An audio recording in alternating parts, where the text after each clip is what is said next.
নমস্কার, ইংলিশ বিদ্যাপীঠ চ্যানেলে তোমাদের সবাইকে ওয়েলকাম। আজকে আমি তোমাদের ট্রান্সলেশনের উপরে ফার্স্ট ক্লাস নিতে চলেছি। দীর্ঘ প্রতীক্ষিত বলতে পারো। অনেক দিন ধরেই বেশ কিছু স্টুডেন্টস ডিমান্ড করছিল যে স্যার ট্রান্সলেশনের উপরেও ক্লাস নিন। তো আমি তো তোমাদের বলেইছি যে ইংরাজির এমন কিছু থাকবে না যেটা আমি বাকি রাখবো, কিন্তু যেটা আগে দরকার সেইখান থেকেই আমি তোমাদের বলতে পারো স্টার্ট করেছি। একদম বেসিক লেভেল থেকে তোমরা প্লে লিস্টে গিয়ে দেখতে পারো ভার্ব, টেন্স, সমস্ত পার্টস অফ স্পিচ, সেন্টেন্স। তো আজকে আমি যে ট্রান্সলেশনটা শুরু করতে চলেছি এটা একদম জিরো লেভেল থেকে বলতে পারো, একদম বেসিক রুট থেকে শুরু করতে চলেছি। হ্যাঁ হ্যাঁ, আমি ভার্ব অ্যান্ড টেন্সের ইয়েতে তো ক্লিয়ার করেইছি একদম গোড়া থেকেই, কিন্তু ট্রান্সলেশন যেহেতু বাংলা মাধ্যমের স্টুডেন্টসদের তো ট্রান্সলেশনটার উপর অনেকাংশেই ডিপেন্ড করতে হয় কম বেশি। তো ট্রান্সলেশনটা মানে একটা বাক্য ইংরেজিতে কিভাবে লিখবে তোমরা, তো বেশিরভাগ স্টুডেন্টসরাই বাংলা থেকে ইংরেজিতে কনভার্ট করে। তো সেইটা ট্রান্সলেটটা কিভাবে করব, তার সঠিক অ্যাপ্রোচ কি হওয়া দরকার, তো সেইভাবে সেটাই আমি তোমাদের শেখাবো। আমার কাছে কিন্তু অবশ্যই সেই একদম স্টুডেন্টসটাও আমার কাছে গুরুত্বপূর্ণ বলতে পারো, যে ধরনের স্টুডেন্টসটা অত্যন্ত পিছিয়ে পড়া অবস্থায় আছে ইংরেজিতে। ঠিক আছে, শুধুমাত্র যারা অলরেডি গ্রামার শিখে আছে বা বুঝতে পারে, সহজেই ধরতে পারে, সেই স্টুডেন্টই শুধুমাত্র আমার কাছে গুরুত্বপূর্ণ এমন নয়। সব ধরনের স্টুডেন্টসকে নিয়েই আমার এই চলার পথ। ঠিক আছে, তো তোমরা যদি একটু ফোকাস করো নিজেদের এবং আমার কথা শুনে চলো, আশা করি তোমাদের ইংরাজি আমি খুব সহজেই শেখাতে পারবো। ঠিক আছে, তো চলো শুরু করা যাক।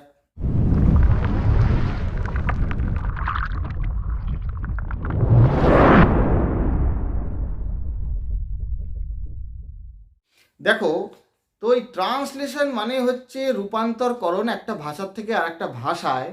এটা খুবই গুরুত্বপূর্ণ। হ্যাঁ, দেখো এই ট্রান্সলেশনের কতটা গুরুত্ব সেটা তোমরা এখন তো যারা বেসিক লেভেলে শিখছো তাদের তো অবশ্যই দরকার, কিন্তু শুধু এখন যে দরকার তা না, পরবর্তীকালে এমনকি বিভিন্ন কম্পিটিটিভ এক্সামেও, চাকরির পরীক্ষাতেও এমনকি এই ট্রান্সলেশন আসে। বাংলা থেকে ইংরাজিতে দেয়, ইংরাজি থেকে বাংলায় লিখতে হয়। তো তখনও কিন্তু দরকার আছে, এমনটি নয় যে শুধুমাত্র বাচ্চাদের জন্যই বা জুনিয়র লেভেলের স্টুডেন্টসদের জন্যই ট্রান্সলেশন দরকার। কম্পিটিটিভ এক্সামেও এই ট্রান্সলেশন আসে কিছু কিছু কম্পিটিটিভ এক্সামে। ঠিক আছে, তো তার জন্য তো এই ট্রান্সলেশন শিখতে হবে, অর্থাৎ বেসিক্স সব কিছুর ভিত যদি মজবুত হয় তাহলে সব রাস্তা খুলে যাবে। ঠিক আছে, আর আমি তো বলেই থাকি যার ভার্ব অ্যান্ড টেন্স ক্লিয়ার তাকে কোনো চিন্তা করতে হবে না ইংরেজিতে। তো এই ট্রান্সলেশন আমি এই ভার্ব দিয়েই শুরু করতে চলেছি। কারণ কেন ভার্ব দিয়ে শুরু করতে চলেছি তোমাদের আমি বলেই থাকি, 8টা যে ইংরেজিতে পার্টস অফ স্পিচ আছে তার মধ্যে সব থেকে গুরুত্বপূর্ণ আমি কি বলে থাকি, ভার্ব। কারণ ভার্বই টেন্স নির্ধারণ করে, ভার্বই কাল নির্ধারণ করে, ক্রিয়াই কাল নির্ধারণ করে। ঠিক আছে, হ্যাঁ, অন্যান্য পার্টস অফ স্পিচের মধ্যে অ্যাডভার্ব আছে, নাও, ইয়েস্টারডে, এই কথাগুলো, এখন, গতকাল, এগুলো অবশ্যই টেন্স নির্ধারণ করে, কিন্তু মূলত ভার্ব নির্ধারণ করে। ঠিক আছে, ভার্ব ছাড়া কোনো সেন্টেন্স ইংরেজিতে পসিবল না। তোমরা যে ইংরাজি বাক্য তৈরি করা তো শিখবে ট্রান্সলেশনের মাধ্যমে, তার জন্য ভার্বের ধারণা দরকার। কারণ ভার্ব ছাড়া তো তোমরা কোনো বাক্যই তৈরি করতে পারবে না ইংরেজিতে।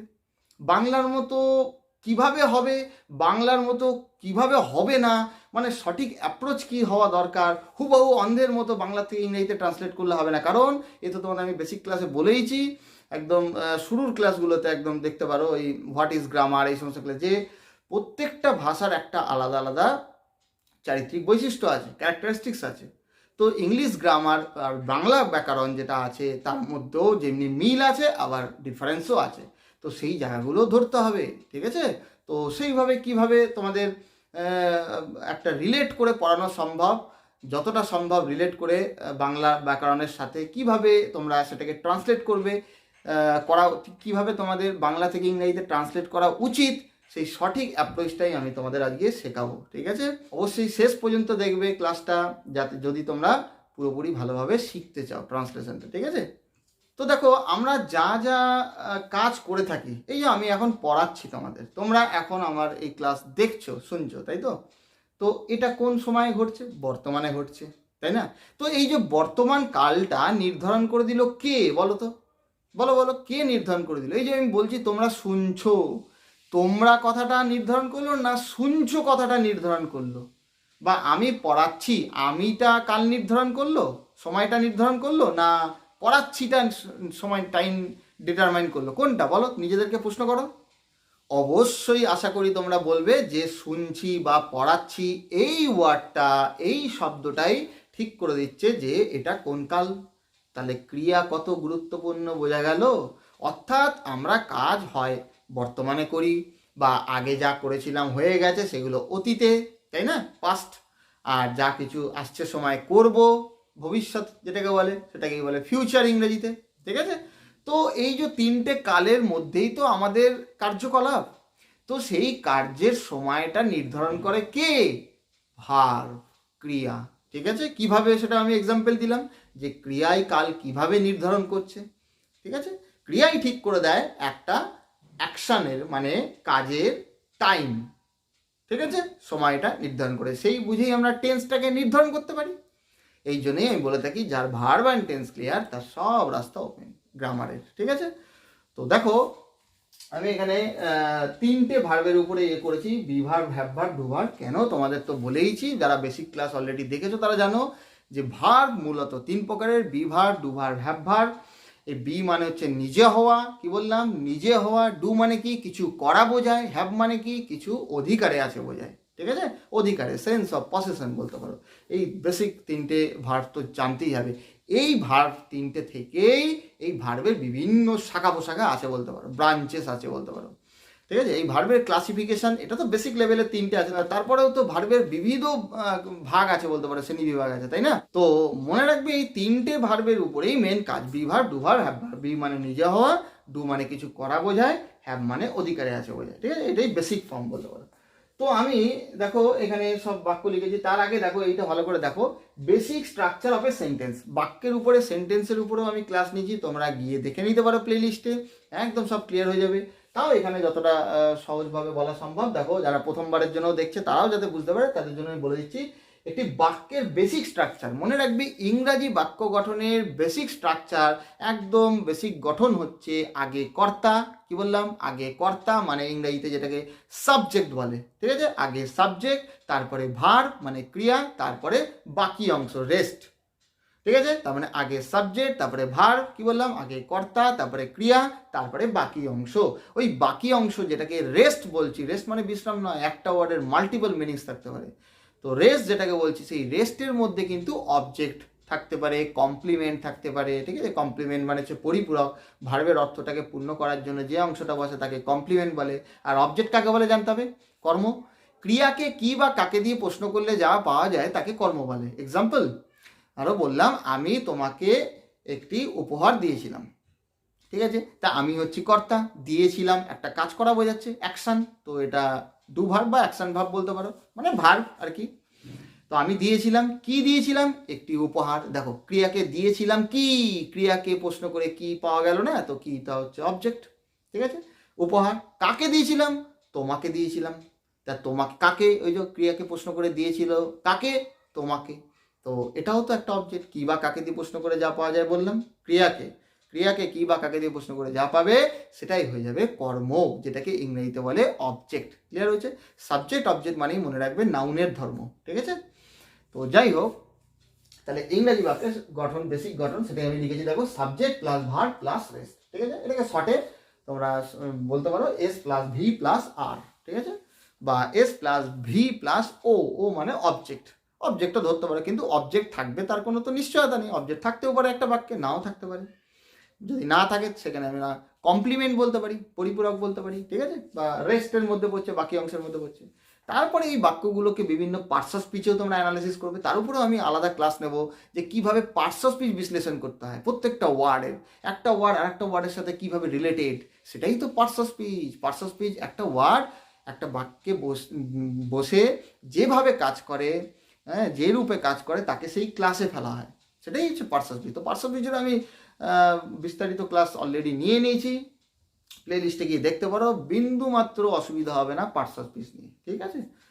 তো দেখো খুবই গুরুত্বপূর্ণ এগুলো। দেখো B verb, have verb, do verb. দেখো এই তিনটে ভার্বের উপরে আমি কিছু বাক্য লিখেছি, তিনটে টেন্স, প্রেজেন্ট, পাস্ট, ফিউচার। ঠিক আছে? তিনটে টেন্স কি, প্রেজেন্ট, পাস্ট, ফিউচার। তো বি মানে কি বললাম, নিজে হওয়া। কি বললাম, বি মানে নিজে হওয়া। হ্যাভ মানে কি বললাম, অধিকারে আছে বোঝায়। ডু বা অ্যাকশন মানে কিছু করা, ঠিক আছে। এই বি ভার্ব আর হ্যাভ ভার্ব তো অল্প কয়েকটাই আছে। তো বি ভার্ব হ্যাভ ভার্বের উপর অলরেডি ক্লাস নিয়ে নিয়েছি, যারা ওটা মিস করেছো দেখে নেবে, একদম ক্লিয়ার হয়ে যাবে, ঠিক আছে। খুব ইন্টারেস্টিং হয়তো ওখানে বুঝিয়েছি আমি। তো দেখো প্রেজেন্টে লিখেছি তুমি আছো, এই যে প্রেজেন্ট পাস্ট ফিউচার লিখেছি না, তিনটে টেন্স। এই তিনটে টেন্স যেটা আমি যা দেখাচ্ছি এটা একদম বেসিক লেভেলে, মানে এটা বলতে পারো তিনটে টেন্সের চারটে করে ভাগ আছে, ঠিক আছে। টেন্সের ক্লাসে গিয়ে এগুলো অবশ্যই ক্লিয়ার করবে কিন্তু, হ্যাঁ। কি কি ভাগ চারটে, একটা প্রথম হচ্ছে সিম্পল বা ইনডেফিনাইট, নেক্সট হচ্ছে কন্টিনিউয়াস, থার্ড হচ্ছে পারফেক্ট, 4 নম্বর হচ্ছে বা লাস্ট বলতে পারো পারফেক্ট কন্টিনিউয়াস। তো এই তিনটে টেন্সের চারটে ভাগ, মানে 3 4 12টা। তো এর মধ্যে আমি সিম্পলের যেটা আছে, simple present, simple past, simple future, সেইটার উপরেই বলতে পারো এই ব্যবহারগুলো দেখাচ্ছি, বি ভার্বের, হ্যাভ ভার্বের, ডু ভার্বের। কারণ বেসিক লেভেলে এইটাই আগে জানা দরকার আছে, তারপরে তোমাদের কন্টিনিউয়াস, পারফেক্ট এগুলো বুঝতে বিন্দুমাত্র অসুবিধা হবে না, ওগুলোর উপরেও আমি ক্লাস নেব। অবশ্যই আগে এটা জানা দরকার। এই তিনটে ভাগ রিলেট করে দেখো কিভাবে পড়াবো, দেখো তোমাদের বোঝাবো কিভাবে। দেখো প্রেজেন্ট হচ্ছে তুমি আছো, তাহলে বি মানে তোমাদের আমি বললাম যে নিজে হওয়া বোঝায়। এবার বি ভার্বের প্রেজেন্ট ফর্ম তোমাকে জানতে হবে। বি ভার্বের প্রেজেন্ট ফর্ম কি, অ্যাম, ইজ, আর, এগুলো তো জানতেই হবে। না জানলে তোমরা বি ভার্বের উপরে ক্লাস নিয়েছি, সেটা দেখো গিয়ে প্লে লিস্টে গিয়ে। তো অ্যাম, ইজ, আর, অ্যাম, ইজ, আরের মধ্যে আরটা মনে রাখবে প্লুরাল ভার্ব বলে, বহু বচন ভার্ব, ইজটা সিঙ্গুলার ভার্ব, ঠিক আছে। আর অ্যাম তো সিঙ্গুলার, মানে আই এর পরেই বসে, জানো। তো এখানে আছে দেখো তুমি আছো। তো আমি তোমাদের বলেছি যে বাক্যে ক্রিয়াই কাল নির্ধারণ করে, তো আগে ক্রিয়াটাকে খুঁজে বার করবে, ঠিক আছে। তোমাদের তো আমি বলেইছি যে বাক্যে ক্রিয়াই কাল নির্ধারণ করে, তো আগে তোমাদের টার্গেট কি থাকবে, বাক্যটাতে ক্রিয়া খুঁজে বার করা, কর্তা নয়। আমি বলি না কর্তা, অনেকে আগে যেহেতু সাবজেক্ট আগে আসে সেহেতু অনেকে আগে সাবজেক্ট খোঁজার জন্য লাফালাফি করে, না আসল তো খেলা ক্রিয়ারই, তাই না। ক্রিয়া যদি তুমি কাল বুঝে যাও না, ওইটাই আসল, বলতে পারো ওইখানেই তোমার আসল কাজ, ঠিক আছে। তাহলে এই কর্তা বার করতে বেশি টাইম লাগবে না, কারণ ক্রিয়াটা করবে কে, ক্রিয়াটা করার জন্য তো একটা কর্তা দরকার, একটা কাজ করবেটা কে, যে কোনো একজন তো করবে, সেই তো কর্তা, যে কাজটা করে সেই তো কর্তা। ওটা বুঝতে বিন্দুমাত্র অসুবিধা হবে না যদি তোমরা ক্রিয়া খুঁজে বার করতে পারো, ঠিক আছে।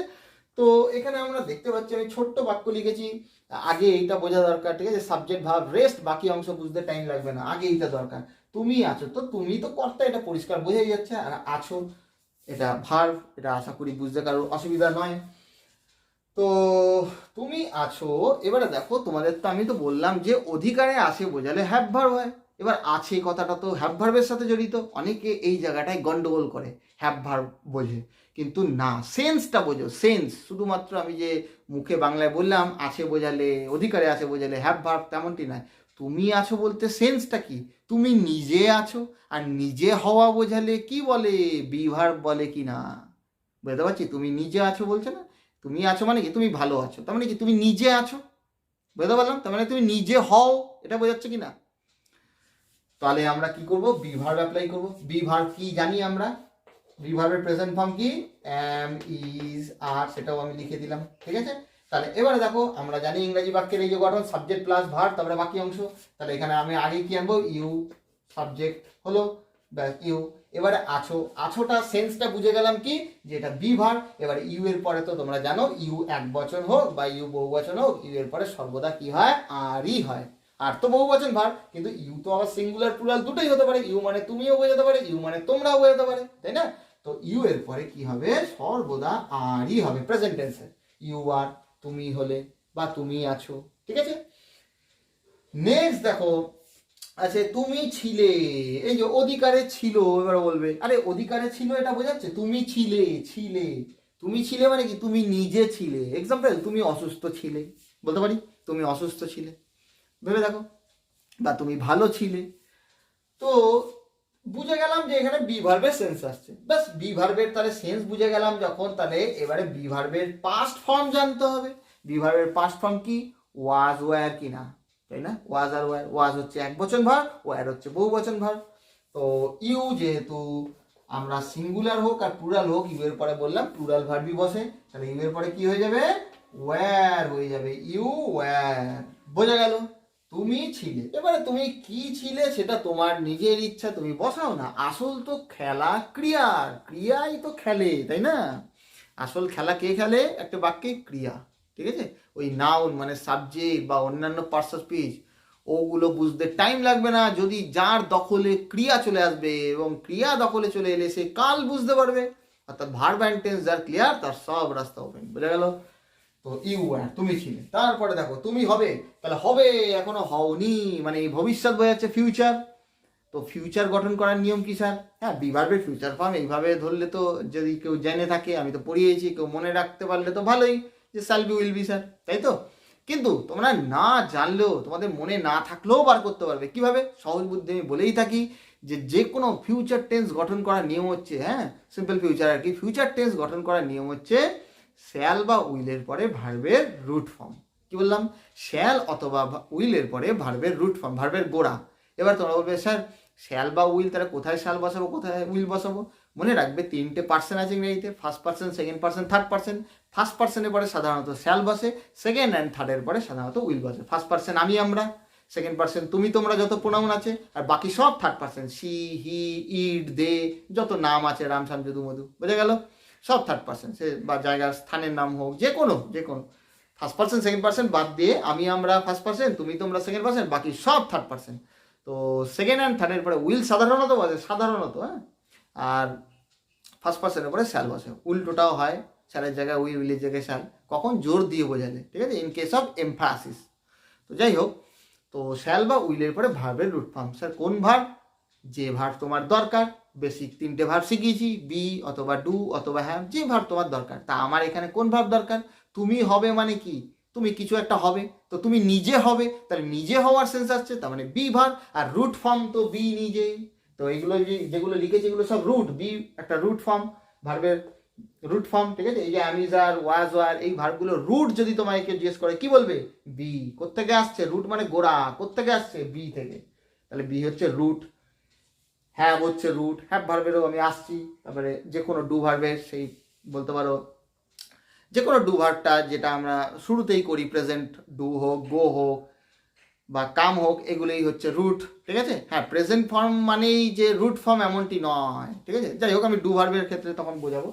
আগে দেখো, তাহলে তুমি হবে, তাহলে তুমি হবে এটাকে আমি কি করব? তাই আমি বললাম শ্যাল বা উইলের পরে ভার্বের রুট ফর্ম। তাহলে তুমি তো ইংরেজি আমরা জানি ইউ, ব্যাস। তারপরে ইউ এর পরে সেকেন্ড পার্সনের পরে কি হবে? উইল হবে, ইউ উইল। এবারে ভার্বের রুট ফর্ম, কোন ভার্ব দরকার আমার? বি ভার্ব দরকার, তো বি ভার্ব বসাই না, কি অসুবিধা হয়েছে? ইউ উইল বি, তুমি হবে। এবারে তোমার যা তোমার হবার ইচ্ছা তুমি বসাও না, you will be a doctor, you will be a teacher, যা খুশি তোমার, যেটা তুমি হতে চাও। ক্লিয়ার হয়েছে? তাহলে নিজে হওয়া বোঝালে কিভাবে বাক্য তৈরি করব বুঝতে পারলে কিনা বলো, বলো, বোঝা গেল? এবার তুমি আছো এখানটা, তুমি যখন তুমি ভালো আছো তো ইউ আর ফাইন করব, তাই না? তুমি ছিলে অসুস্থ, তা কি করব? ইউ আর ইল করব, আই ডবল এল, ইল, ইল মানে অসুস্থ। যোগ করতে তো কোনো অসুবিধা নেই, সাবজেক্ট আর ভার্বের পরে রেস্ট, বাকি অংশ ওখানে বাড়াতে তো কোনো অসুবিধা নেই, বাড়াতে তো সবাই জানে যার যেটা দরকার, তাই না? অ্যাড করে দাও, কে মানা করেছে? আসল খেলা তো এইটাই, তাই না? তো এইটাই আমি তোমাদের শেখালাম, আশা করি বোঝাতে পারলাম। এইবারে দেখো হ্যাভ ভার্বে যাও। হ্যাঁ, হ্যাভ মানে কি বললাম? অধিকারে আছে বোঝায়। হ্যাভ ভার্বের প্রেজেন্ট ফর্ম কি? হ্যাভ আর হ্যাজ, ঠিক আছে? এটা আমি লিখে দিচ্ছি। হ্যাভ ভার্বের প্রেজেন্ট ফর্ম হ্যাভ আর হ্যাজ। তোমাকে যদি কেউ জিজ্ঞেস করে এই হ্যাভ হ্যাজ এর রুট ফর্ম কি, রুট কি বলবে? হ্যাভ। হ্যাভ থেকে আছে, হ্যাজ রুট ফর্ম না। দেখো প্রেজেন্ট ফর্ম, তাহলে প্রেজেন্ট ফর্ম হ্যাজ কি মানে কি রুট ফর্ম না? প্রেজেন্ট ফর্ম মানেই নেসেসারি নয় যে ওটা রুট ফর্মই হবে, ঠিক আছে? এই প্রেজেন্ট ফর্মটা রুট ফর্ম, সেটা হতে পারে, কিন্তু প্রেজেন্ট ফর্ম মানেই রুট ফর্ম এমনটি নয়। নেক্সট দেখো, তাহলে এখানে কি বলছে? তোমার আছে, দেখো এই জায়গাটা ভালো বোঝার আছে। দেখো তোমার আছে, তুমি আছো নয়, তোমার আছে মানে কি? তোমার অধিকারে আছে। তাহলে ওখানে আছো মানে সেন্স আসছিল নিজে আছো, নিজে হওয়া বোঝাচ্ছিল। আর এখানে আছো নয়, আছে। দেখতে পাচ্ছ ডিফারেন্সটা? বাংলায় আছে মানে তোমার আছে মানে কি? তোমার কিছু একটা আছে, কিছু একটা তোমার অধিকারে আছে। তোমার একটি গাড়ি আছে, তোমার একটি বাড়ি আছে, তোমার একটি কি বলবো পেন আছে, যা বলো না, তোমার একটি পুতুল আছে, তোমার একটি বাগান আছে, বুঝতে পারলাম? তো এই ক্ষেত্রে কি করব? সাবজেক্ট ইউ, ব্যাস আছে। এবারে তোমাকে বলি হ্যাভ হচ্ছে বহুবচন ভার্ব, হ্যাজ হচ্ছে সিঙ্গুলার ভার্ব মানে একবচন ভার্ব। তা কর্তা সাবজেক্ট ভার্ব এগ্রিমেন্টের কি জিনিস? যে কর্তা যদি এক বচন হয় তো ক্রিয়া এক বচন, কর্তা যদি বহু বচন হয় তো ক্রিয়া বহু বচন, ঠিক আছে। এই সাবজেক্ট ভার্ব এগ্রিমেন্টের উপরেও আলাদা ক্লাস আমি নেব খুব শিগগিরই, ওয়েট করো। তো ইউ, তারপরে কি বলবো, ইউ এর পরে সর্বদা হ্যাভ হবে, ঠিক আছে। আমি তোমাদের এইখানেই বললাম যে ইউ সিঙ্গুলার হোক, ইউ মানে তুমি বোঝাক, বা ইউ মানে তোমরা বোঝাক, ইউ তো মানে সিঙ্গুলারও বোঝাতে পারে, প্লুরালও বোঝাতে পারে, তারপরে সর্বদা প্লুরাল ভার্বই হয়, ঠিক আছে। সে বি ভার্ব হলে বি ভার্ব প্লুরাল হবে, আর হোক ওয়ার হোক, আর হ্যাভ ভার্ব এখানে হ্যাভ তো প্লুরাল ভার্ব, ঠিক আছে। ইউ হ্যাভ তোমার আছে। এইবারে তোমাদের অনেকের প্রশ্ন হতে পারে, যারা এই যে আমি প্রথমে বললাম না, যারা অনেকে হুবাহু কপি করে, মানে ট্রান্সলেট করে, বাংলার মতো করে ইংরেজিটাকে ট্রান্সলেট করে, তারা এখানে বিপদে পড়বে। পুরোপুরি মানে একদম কপি করে একদম যেরকম বাংলা আছে সেটাকে ইংরেজিতে পুরোপুরি ট্রান্সলেট করবে না। প্রত্যেকটা ভাষার বললাম আলাদা আলাদা চারিত্রিক বৈশিষ্ট্য আছে, সেই জায়গাটা তোমাকে বুঝতে হবে। সে বাক্যের দিকে হোক, বাক্যর এই সেন্টেন্সের উপর আমি ক্লাস নিয়েছি, যে বাংলার সাথে ইংরাজির কোথায় ফারাক, বাংলা বাক্যের সাথে ইংরাজি বাক্যের কোথায় ডিফারেন্সটা আছে, সেটা সেন্টেন্সের ক্লাসে গিয়ে তোমরা দেখতে পারো, বেসিক প্লে লিস্টে গিয়ে। তো আজকেও আমি একটু বুঝিয়ে দেবো তোমাদের। দেখো, তো এখানে আছে তোমার আছে, তাহলে বাংলায় তো তোমার আছে, কিন্তু আমি এখানে করলাম ইংরেজিতে ইউ, মানে তোমার ইংরেজি কি, ইয়োর বলবো, তাই না। তোমার ইংরেজি কি, ইয়োর। তাহলে বলবে স্যার তাহলে ইয়োর হ্যাভ কেন হলো না, বুঝতে পারলাম। এইখানেই বলি যে বাংলার মতো হুবাহু ওরকম সবসময় ইংরাজি হয় না, সেন্স বুঝতে হবে, সেন্স। এখানে তোমার বাংলাতে ছিল, ঠিক আছে, তোমার আছে, তো আমি যখন ইংরাজিতে করব, ইংরাজির গঠন কি বলছে, আগে সাবজেক্ট, তারপরে ভার্ব, তারপরে বাকি অংশ। তা আগে সাবজেক্ট যখন করব, তারপরে ভার্ব করছি, বেশ ভালো কথা, V1 মানে ভার্বের প্রেজেন্ট ফর্ম, ভার্বটা প্রেজেন্ট ফর্মে আছে। তো এখানে সাবজেক্ট করব মানে কি, সাবজেক্টিভ করতে হবে ফর্মটাকে। তো তোমার মানে তুমি একটা তো প্রোনাউন, তাই তো, প্রোনাউন তো, এগুলো নামের পরিবর্তে যা বসে তাকে প্রোনাউন বলে। তো সেই প্রোনাউনটা সাবজেক্ট হিসাবে যখন বসাবো, তখন সেটাকেও তো সাবজেক্টিভ ফর্মে করতে হবে। এই প্রোনাউনের তো অনেক ফর্ম আছে, সাবজেক্টিভ, অবজেক্টিভ, পসেসিভ। তাহলে ইউ এর সাবজেক্টিভ ফর্ম তো ইউ, আর অবজেক্টিভ ফর্মও ইউ। এগুলো আমি প্রোনাউনের ক্লাসে নিয়েছি, তোমরা দেখে নিতে পারো।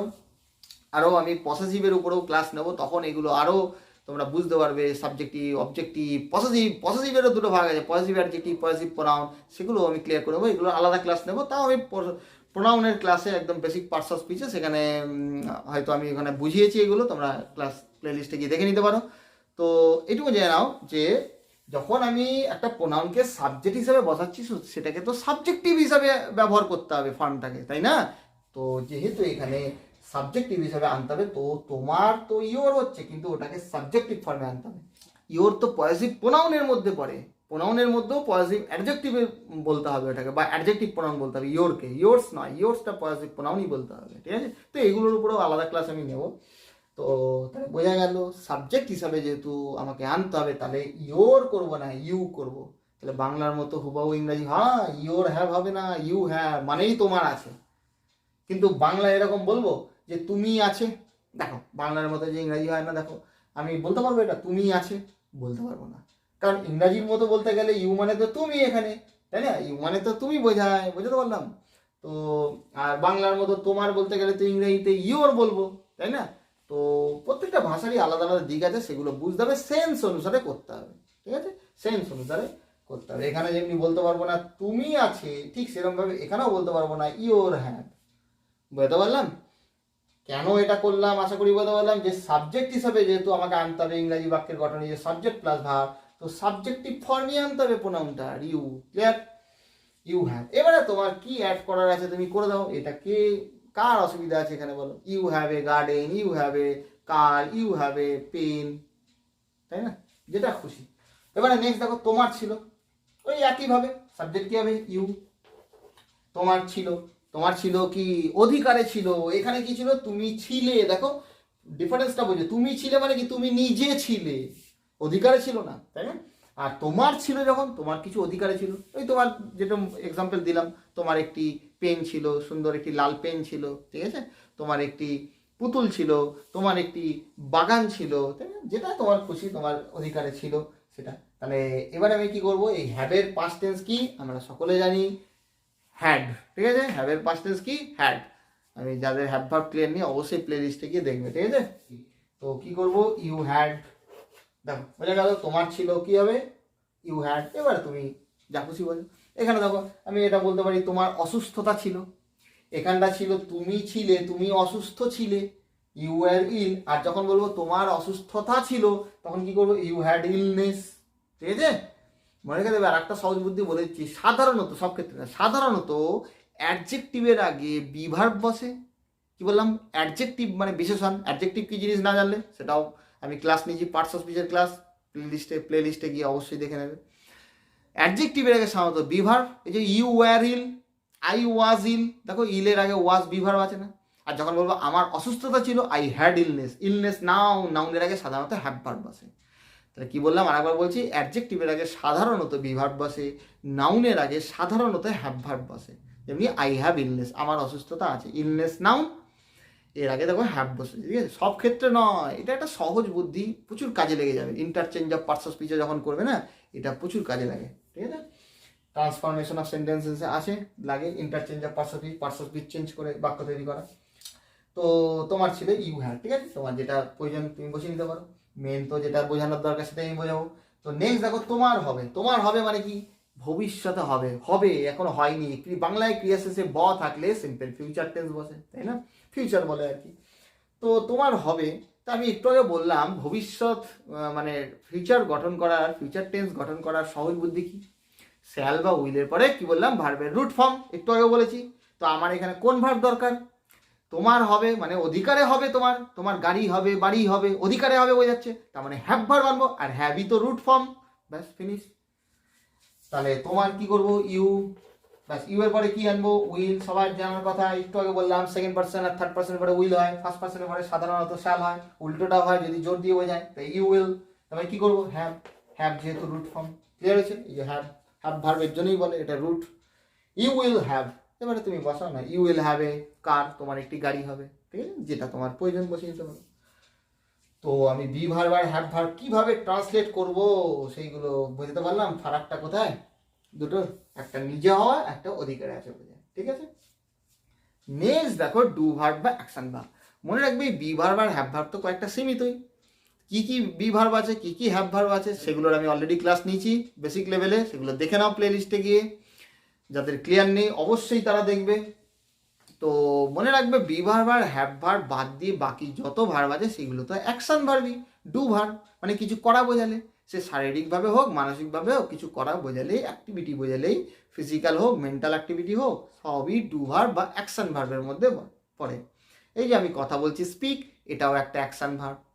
এই ভার্বের তিনটে ফর্ম আছে, ঠিক আছে, যে কোনো ভার্বের তিনটে ফর্ম আছে। কি কি, গ্রামার বইতে পড়তে হবে কিন্তু, কি, present form, past form, past participle form. হ্যাঁ, আরও আছে, প্রেজেন্ট পার্টিসিপেল ফর্ম আছে, ঠিক আছে, কিন্তু আমি ওগুলোই যাবো না, আগে বেসিক লেভেলে জানতে হবে present form, past participle form. ঠিক আছে, তো এই তিনটে ফর্ম দিয়েই মনে রাখবে বিভিন্ন টেন্স গঠন করা হয় বাক্যের। বোঝা গেল কি বললাম? তো দেখো ডু ভার্ব তো অসংখ্য আছে, তো আমি একটাকে নিয়েছি আপাতত, করো, তোমাদের বোঝানোর সুবিধার্থে বেসিক লেভেলে। ঠিক আছে, তুমি করো। তাহলে এটাকে কি করবো, এ তো ভার্বের প্রেজেন্ট ফর্ম, ফর্মুলা আমরা জানি V1, তাই না, সিম্পল প্রেজেন্ট টেন্সে V1, তুমি করো, কিছু করি আছি হয় বোঝালে সিম্পল প্রেজেন্ট টেন্স হয়। তাহলে ইউ ডু, তুমি করো। ক্লিয়ার হয়েছে? আশা করি কারো বুঝতে অসুবিধা হওয়ার কথা না এটা। তুমি করেছিলে, দেখো বাংলায় ক্রিয়া শেষে ল থাকলেই, লাম থাকলেই সিম্পল পাস্ট টেন্স হয়।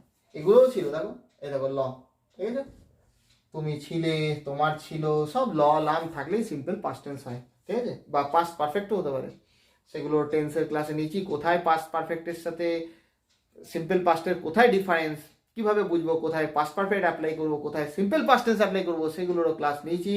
অবশ্যই তোমরা দেখে নিতে পারো, পাস্ট পারফেক্টের ক্লাসেই ক্লিয়ার হয়ে যাবে, বা কারেক্ট ফর্ম অফ ভার্বের উপরে আমি ক্লাস নিয়েছি, সেটাও প্লে লিস্টে গিয়ে অবশ্যই চেক করবে। ঠিক আছে, তুমি করেছিলে, তাহলে এটা কি করবো, ডু এর পাস্ট টেন্স, মানে ডু এর তিনটে ফর্ম কি, do, did, done, present form, past participle form বললাম, মানে সহকারে পড়তে হবে গ্রামার বই দিয়ে, রোজ 5টা 10টা করে পড়বে, আস্তে আস্তে সবই ক্লিয়ার হয়ে যাবে। ঠিক আছে, এটা কি বলবো, ইউ ডিড। ঠিক আছে, একদম ইজি, ইউ ডিড, তুমি করেছিলে। এখানে অনেকেই গন্ডগোল করে, এই be verb, have verb, do ভার্বের যাদেরই ধারণা ক্লিয়ার নেই না, তারা এখানটা করবে you are did, you are did, উল্টো পাল্টা যা খুশি করে দেয়।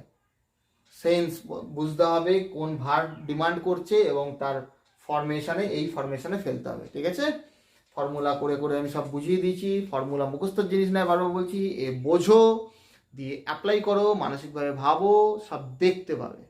কিচ্ছু মুখস্থ করার জিনিস নয়। ইউ ডিড, প্র্যাকটিস করতে হবে। হ্যাঁ, তারপরে তুমি করবে, করনি, থাকলেই ক্রিয়ার শেষে বললাম ফিউচার টেন্স, তাই না? ফিউচার গঠন করার নিয়ম শ্যাল বা উইলের পরে ভার্বের রুট ফর্ম। কোন ভার্ব? যে ভার্ব দরকার। এখানে আমার ডু ভার্ব দরকার, তো ডু বসাবো। তাহলে ইউ উইল ডু, ঠিক আছে? তুমি করবে, ব্যাস। এবার তুমি কি করবে, এবার তোমার ইচ্ছা, তুমি যা প্রয়োজন তোমার সেটা বসাও না। ইউ ডু দ্য ওয়ার্ক, তুমি কাজটা করো, you do the work. You did it, তুমি এটা করেছিলে। You will do that work, তুমি ওই কাজটা করবে। যেটা তোমার প্রয়োজন সেই অনুসারে তুমি বসাও না। এই রেস্ট নিয়ে কোনো ঝামেলা নেই, ওর জন্যই বলেছি এই subject plus verb plus rest, এর মধ্যে সবথেকে গুরুত্বপূর্ণ ভার্ব। ক্রিয়া বুঝতে পারলেই ব্যাস সব কাজ শেষ হয়ে যাবে। এবারে তুমি এই গানটা তোমার ইচ্ছা, ধরো ডু ভার্ব, অন্য একটা এক্সাম্পল আমি তাও দিয়ে দিচ্ছি। গো, গো একটা ডু ভার্ব, গো ওয়েন গান। শুধু দুটাই ডু ভার্ব না, এটা মাথায় যেন থাকে, শুধু দুটাই ডু ভার্ব না, যে কোনো কিছু করা, একটু আগে বললাম, হলেই ডু ভার্ব অ্যাকশন। তো এখানটা বলতে পারি গো, ইউ গো, তুমি যাও, তাই না?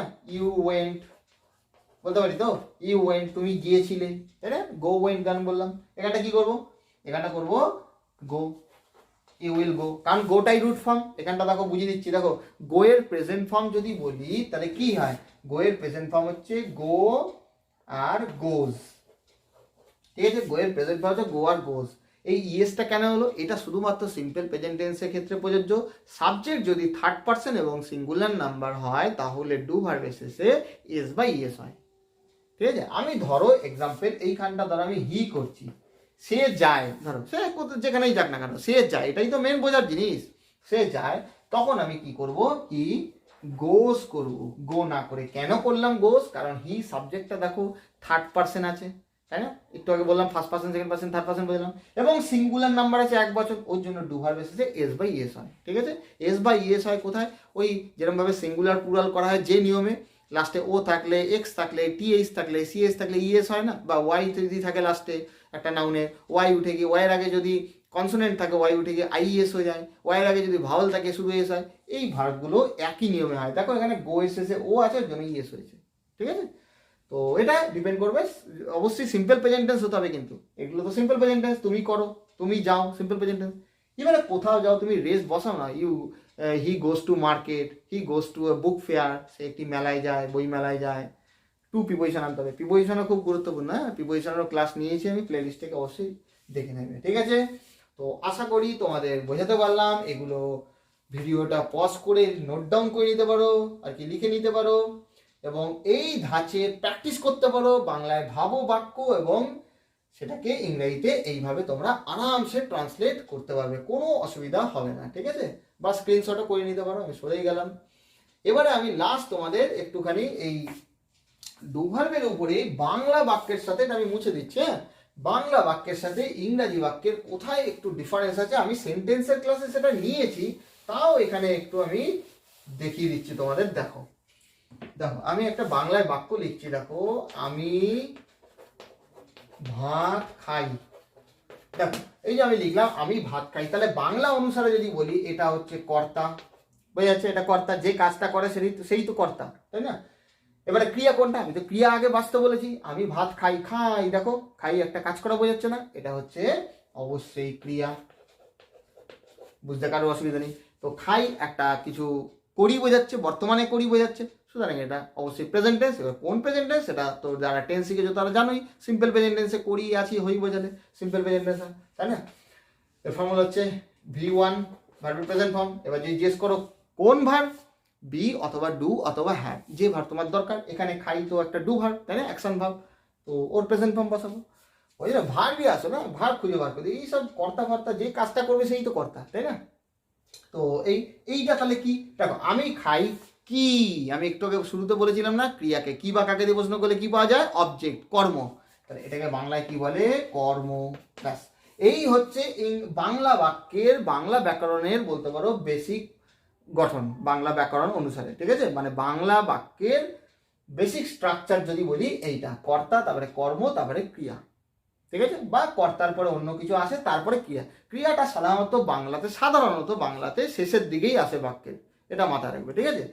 কিন্তু ইংরাজির ব্যাপারটা তাই হবে না। আমি যদি দেখো যারা হুবাহু ট্রান্সলেট করতে চায় বাংলা থেকে ইংরেজিতে, তারা কি করবে, তারা করবে এই অনুসারে করবে, কর্তা আমি, আই হয়ে গেল, ভাত রাইস, ঠিক আছে, খাই হচ্ছে ইট, ইট এট, ইটেন তিনটে ফর্ম, তাহলে এটা করবে আই রাইস ইট, আর এটা লিখবে, আর এটা কি হয়ে যাবে এরকম ক্রস চিহ্ন বলবে, ঠিক আছে। তার কারণ ইংরাজি বাক্যের বেসিক গঠন কি শিখেছি, এইটা সাবজেক্ট প্লাস ভার্ব প্লাস সেটা অনুসারে হয়েছে কি হয়নি, তুমি কি করলে subject plus object plus verb, তা তো ইংরাজি বাক্যের গঠন নয়, সেটা বাংলা বাক্যের গঠন। এই জন্যই বলেছি হুবহু সব ক্ষেত্রে বাংলা থেকে ইংরাজিতে ট্রান্সলেট করতে এরকম যাবে না, প্রত্যেকটা ভাষার আলাদা দিক আছে, আবার মিলও আছে, সেগুলো তোমাকে ধরতে হবে, বুঝতে হবে। আমি তো বুঝিয়ে দিচ্ছি কোথায় মিল আছে কোথায় আলাদা আছে, সেগুলো ধরো, বোঝো, শেখো, অ্যাপ্লাই করো। ওকে, তো দেখো এটাকে আমি কি করব, একদমই ইজি, ওই ফরমেশনে এই যে ইংরাজি বাক্যের গঠন কি সাবজেক্ট প্লাস ভার্ব, তাহলে আই ইট, বাস, তারপরে যেটা অবজেক্ট হবে I eat rice, S plus V plus O, ঠিক আছে, ও ফর অবজেক্ট, ঠিক আছে, আমি খাই কি না ভাত, এটাই হচ্ছে ইংরাজি বাক্যের গঠন, ঠিক আছে। তারপরেও আর একটা বাক্য ধরো আমি লিখছি, দেখো তলায় এই এটা তো ডু ভার্ব দিয়ে দেখালাম, আর একটা আমি অন্য ভার্ব দিয়ে বি ভার্বের উপরে দেখো লিখলাম, সে ডাক্তার, ঠিক আছে, সে ডাক্তার। এই যে বাক্যটা লিখেছি সে ডাক্তার, দেখো এই বাক্যটাতে কোনো ক্রিয়াই নেই, আছে সে ডাক্তার, সে তো কর্তা, ডাক্তার তো এখানে অবশ্যই অতিরিক্ত অংশের মধ্যে পড়ছে, ডাক্তার কর্ম নয়, বাংলার মতো ইংরেজি হবে না। এই যে তোমার ক্রিয়াকে কি বা কাকে দিয়ে বস্তু করলে অবজেক্ট পাওয়া যায়, তোমরা বলবে স্যার এই তো আসছে সে কি, তো ডাক্তার কি হলে তো কর্ম হয় না, এটা কর্ম নয়। গ্রামারিয়ানদের মতে মনে রাখবে ইংরাজি গ্রামার অনুসারে বি ভার্ব, এই যে বি ভার্ব বুঝিয়েছিলাম না, বি ভার্ব আর হ্যাভ ভার্ব যদি একা বসে মানে প্রিন্সিপাল ভার্ব রূপে বসে, অর্থাৎ এটা সিম্পল প্রেজেন্ট আর সিম্পল পাস্ট টেন্সে একা বসতে পারে এরা, মনে রাখবে বি ভার্ব আর হ্যাভ ভার্বকে গ্রামারিয়ানরা ইন্ট্রানজিটিভ ভার্ব বলেছে, ঠিক আছে। এ অবজেক্ট নেয় না, এ কমপ্লিমেন্ট নেয়, কখন, যখন এ একা বসে মানে প্রিন্সিপাল ভার্ব বা মেইন ভার্ব রূপে বসে। তো এখানে দেখো সে হয় ডাক্তার, সে নিজে হয় ডাক্তার, তো বি ভার্বের সেন্স আসছে, তো বি ভার্ব তো একাই বসছে, হি ইজ এ ডক্টর, তাই না। অবশ্যই এখানে এ প্রিন্সিপাল ভার্ব রূপে বসছে মানে এ ইন্ট্রান্সিটিভ ভার্ব, এ অবজেক্ট নেবে না, এটা কমপ্লিমেন্ট বলে, মানে হি ইজ বললে সে হয়। দেখো আমি এটাকে আমি যদি ইংরেজিতে ট্রান্সলেট করি তো এটা কি হবে, হি, আমি বাংলা অনুসারে যদি করি কি হবে, হি ডক্টর হবে, এটা ইংরেজি হবে, বাক্য হলো, ক্রস চিহ্ন বলবে, কেন, কারণ ইংরাজি বাক্যে তো ভার্ব মাস্ট, আমি তো বলেই থাকি এটা, ভার্ব ছাড়া কোনো বাক্য ইংরেজিতে সম্ভব নয়। এই জন্য আমি যতগুলো 8টা পার্টস অফ স্পিচ আছে তার মধ্যে সব থেকে গুরুত্বপূর্ণ কি বলে থাকি, ভার্ব, ঠিক আছে। কেন এবার বোঝা গেল, তো ইংরাজি বাক্যের গঠন তো সাবজেক্ট তারপরে ভার্ব আসবে, সেটা আমাকে আনতেই হবে। তো সে ডাক্তার মানে কি, সে নিজে হয় ডাক্তার, সেন্সটা বুঝতে হবে, কোন ভার্ব আনবো, বি না ডু না হ্যাভ, বোঝা গেল। তো হি ইজ হয়ে যাবে, হি এর পরে ইজ হবে, ইজ এক বচন ভার্ব, তাই না, সে নিজে হয় ডাক্তার, তাহলে এখানে হয়ে গেল এস প্লাস ভি, তারপরে এটাকে কি বলবো, এটাকে অবজেক্ট বলবো না, এটাকে কমপ্লিমেন্ট বলতে পারি, বা আর মানে রেস্ট, বাকি অংশ কমপ্লিমেন্ট, সি ফর কমপ্লিমেন্ট, মানে এই যে যদি বলি হি ইজ, সে হয়, সে হয়, বাক্যটার অর্থ পূর্ণ হলো, হলো না, যখনই ডক্টর বসাবো, টিচারও বসাবো, যেটা দরকার বসাবো, তখনই ওটা কি হয়ে যাবে, ওটা পরিপূরক হয়ে যাবে। বাংলায় বলে কমপ্লিমেন্টকে পরিপূরক, মানে ভার্বের অর্থটাকে পূর্ণ করার জন্য যে অংশটা, পূরণ করার জন্য যে অংশটা বসে তাকেই বলে কমপ্লিমেন্ট। বোঝাতে পারলাম বাংলার সাথে ইংরেজির ফারাক। এই বাংলাতে দেখো সে ডাক্তার, এবারে দেখো এখানে যে নেই ক্রিয়া তা নয়, ক্রিয়া আছে, এখানে বলতে পারো উজ্জ অবস্থায় আছে, যে সে ডাক্তার মানে কি, সে হয় ডাক্তার, অর্থাৎ এখানে একটা হয় কথাটা হওয়ার কথা, সে হয় ডাক্তার, কিন্তু আমার কথা হচ্ছে বাংলাতেই হয়টা উল্লেখ না করলেও চলে যায়, সে ডাক্তার বলতেই পারি, তাই না, লিখতে আমরা লেখার সময়ও লিখি সে ডাক্তার, উনি ডাক্তার বা উনি অমুক, কিন্তু ইংরাজিতে এটাকে উজ্জ্ব রাখলে হবে না, ভার্ব উজ্জ্ব রাখা যাবে না, ভার্বকে আনতেই হবে। তো এরকম বাংলা ব্যাকরণের সাথে ইংরাজি ব্যাকরণ অনেক ডিফারেন্স আছে, মিলও আছে, এগুলো তো করাতে করাতে যেখানে দরকার আমি বলেই দিই। তো এইভাবে তোমরা অ্যাপ্রোচ করবে, ঠিক আছে, ট্রান্সলেশন করার সময় হুবহু ওরকমভাবে ট্রান্সলেট করতে যাবে না, ঠিক আছে। তারপরে সেন্টেন্সের ক্লাসটাও দেখতে পারো, সেন্টেন্সের ক্লাসও আমি ওই বলতে পারো কিভাবে বাংলা ব্যাকরণের সাথে ইংরাজি ব্যাকরণের কোথায় কোথায় বেসিক ডিফারেন্স, এগুলো আমি ওখানেও আলোচনা করেছি, ওই ক্লাসটা অবশ্যই প্লে লিস্টে গিয়ে দেখবে, ঠিক আছে। তো আশা করি তোমাদের বোঝাতে পারলাম যে ট্রান্সলেশন করার একদম কারেক্ট অ্যাপ্রোচ। আজকে আমি প্রেজেন্ট, পাস্ট, ফিউচার টেন্স একদম বেসিক লেভেলে বোঝালাম, simple present, simple past, simple future, এরপরে আমি কন্টিনিউয়াসের দিকেও আসবো, পারফেক্টের দিকেও আসবো, এক এক করে সবই ট্রান্সলেশন সব রকমের যত রকম সম্ভব করাবো। আজকে তো সবে শুরু হলো একদম বেসিক লেভেলে, এইগুলো না জানলে ওগুলো ধরতে অসুবিধেই হবে, ঠিক আছে। এই বি ভার্ব, হ্যাভ ভার্ব, এগুলোকে ইন্ট্রানজিটিভ ভার্ব বললাম। কখন? যখন এ একা বসবে। আর যদি দুটো ভার্ব বসে পাশাপাশি, এটা বলেছি তোমাদের আগেরটা অক্সিলারি ভার্ব, পরেরটা প্রিন্সিপাল ভার্ব, যেটি কন্টিনিউয়াস টেন্সে হয়। এগুলো শিখবে তোমরা যারা শেখোনি। হি ইজ প্লেইং ফুটবল ধরো বললাম, হি ইজ প্লেইং টেনিস, তো এখানেও তো ইজ আছে, কিন্তু ইজ ভার্বটা তো এখানে অবজেক্ট নিচ্ছে, ইজ প্লেইং ভার্বটা, তাই না? কেন অবজেক্ট নিচ্ছে? কারণ ইজটা তো এখানে মেইন ভার্ব নয়, এ অক্সিলারি ভার্ব রূপে বসেছে, এ নিজের মানে নিয়ে বসেনি। প্লেটা প্রিন্সিপাল ভার্ব, নিজের মানে নিয়ে বসছে, ঠিক আছে? তো এখানে ইজটাকে ওরকমভাবে বললে হবে না, স্যার ইজ তো ইন্ট্রান্সিটিভ ভার্ব, এ তো অবজেক্ট নিচ্ছে, এ অক্সিলারি ভার্ব। যখন প্রিন্সিপাল ভার্ব রূপে বসবে তখন অবজেক্ট নেবে না, ও কমপ্লিমেন্ট নেবে, বি ভার্ব আর হ্যাভ ভার্ব। এর জন্য এই গ্রামারিয়ানরা একে ইন্ট্রান্সিটিভ ভার্ব বলেছে, ঠিক আছে? আর ডু ভার্ব ওর ব্যবহার বলে দেবে যে ও ট্রান্সিটিভ না ইন্ট্রান্সিটিভ। ট্রান্সিটিভ ইন্ট্রান্সিটিভ মানে যদি অবজেক্ট নেয় ট্রান্সিটিভ, আর যদি অবজেক্ট না নেয় ইন্ট্রান্সিটিভ। এগুলো বুঝতে হবে ভয়েস চেঞ্জ করতে গেলে, ঠিক আছে?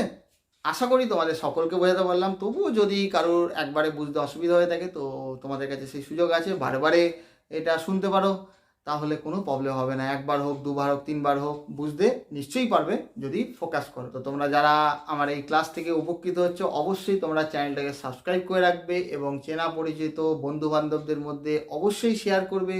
কারণ অনেকে আছে কিন্তু সঠিক ইংরাজি শিখতে পারে না, সঠিক টিচার পায় না বলতে পারো, বা যে কোনো অভাব থাকতে পারে তাদের, যার জন্য তারা শিখতে পারে না, গাইডেন্সের অভাব হোক, যে কোনো অভাব হোক। তো আমি চাই সবাই শিখুক, ঠিক আছে? এই জন্যই আমার ইউটিউবে আসা, আমি চাই সবাই উপকৃত হোক, ঠিক আছে? তো ওকে, থ্যাংক ইউ।